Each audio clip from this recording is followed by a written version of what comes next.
C'est aussi avec les projets d'entrepreneuriat, la diversité des projets, un entrepreneuriat qui est intelligent, c'est-à-dire, tu sais, on n'a même pas encore réussi à prendre le temps, compte tenu de tout ce qu'on a sur le temps de travail, pour faire la mise à jour de nos politiques de financement à ce qu'il y a trop de développement durable, en termes d'indicateurs, etc. Même si on sait que c'est ça qu'on veut tout le monde, c'est vers ça qu'on tend, c'est spontané.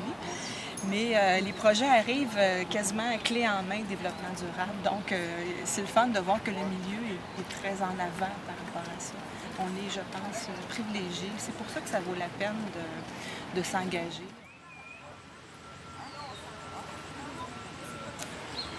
Ben, je dirais que c'est quelque chose que tu ne vois pas venir. Là. C'est toutes sortes d'éléments qui se croisent puis qui font qu'à un moment donné, il y a comme une idée qui surgit. Puis on se lance, on y va petit à petit. Nous, ça s'est passé vraiment que nos petites filles avaient besoin d'un oreiller. Puis nous, on utilisait déjà des oreillers de tradition coréenne. Donc on s'est dit, ah, ben, tiens, on a commencé à en faire pour elles-mêmes. On a commencé à en faire pour les enfants des amis, et puis on a vu que le produit avait comme vraiment un répondant, puis on s'est dit, ah, ben, on va se lancer là-dessus, puis c'est ça, on a commercialisé le petit oreiller pour enfants pour commencer, on a vu que la sauce a pris.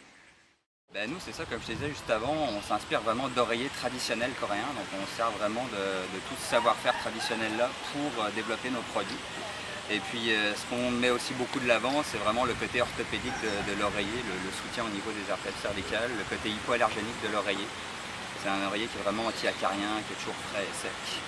Et puis l'aspect aussi écologique de l'oreiller. Puis aussi le point qui est intéressant, c'est le fait que l'oreiller est fait par une entreprise d'insertion. Donc c'est vraiment le côté socialement responsable du produit là, qui nous tenait à cœur.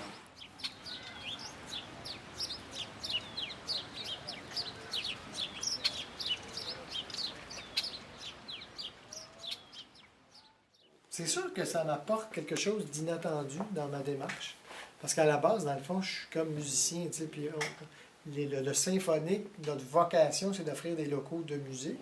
Puis à la base, mon rôle ici, tu sais, je suis musicien, donc j'avais un local ici, puis finalement, on a décidé de se mobiliser pour acheter la bâtisse, puis finalement, là, je me retrouve à devenir entrepreneur parce qu'on a, ben, tu sais, on a un projet quand même.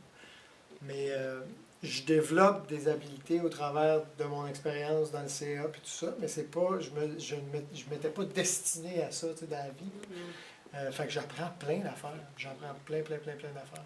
Puis je te dirais, j'apprends plein d'affaires, je ne veux pas te devancer dans tes questions, mais j'apprends plein d'affaires, puis grâce au support d'ACEDEC, parce que moi seul, j'aurais pas les compétences ou j'aurais pas eu les compétences. On commence tranquillement à développer ces compétences-là, puis à comprendre un peu comment ça fonctionne, puis tout ça, puis les rouages d'une coop, puis tout ça.